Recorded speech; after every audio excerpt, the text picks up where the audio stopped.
Bonjour et bienvenue dans cette vidéo consacrée aux différents types de traumatismes musculaires. Les lésions ou traumatismes musculaires peuvent apparaître suite à un coup ou un mouvement trop violent ou inadapté. Pour rappel, comme nous l'expliquons lors de notre vidéo consacrée à la contraction musculaire, cette dernière est rendue possible car les têtes de myosine s'accrochent aux filaments fins d'actine.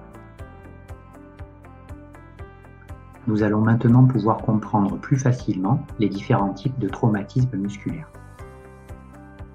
La contracture est un mécanisme de défense de l'organisme. Le muscle se contracte pour limiter les mouvements.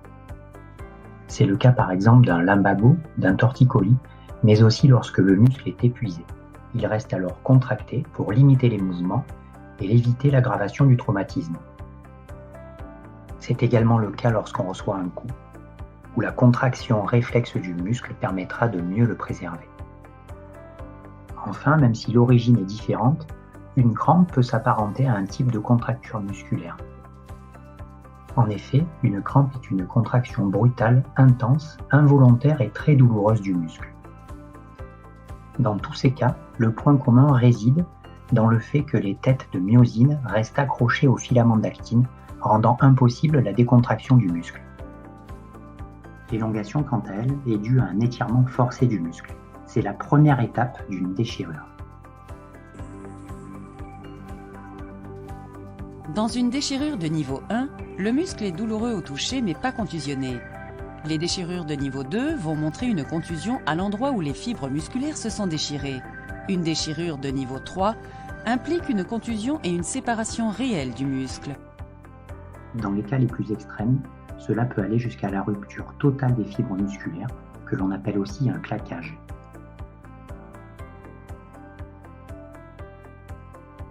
Lorsqu'on a des courbatures, le muscle est douloureux, voire même très douloureux.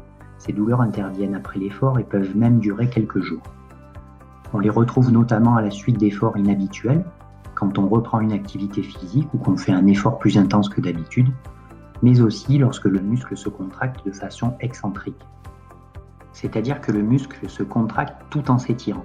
C'est le cas lorsqu'on court en descente par exemple, ou en musculation, quand on retient une charge à la descente. Ces courbatures s'apparentent à des déchirures de niveau 1, c'est-à-dire que les fibres musculaires présentent des traces de micro-déchirures. Pour limiter les risques de blessures, une seule règle, bien s'échauffer. Merci à tous de votre attention et rendez-vous dans une prochaine vidéo.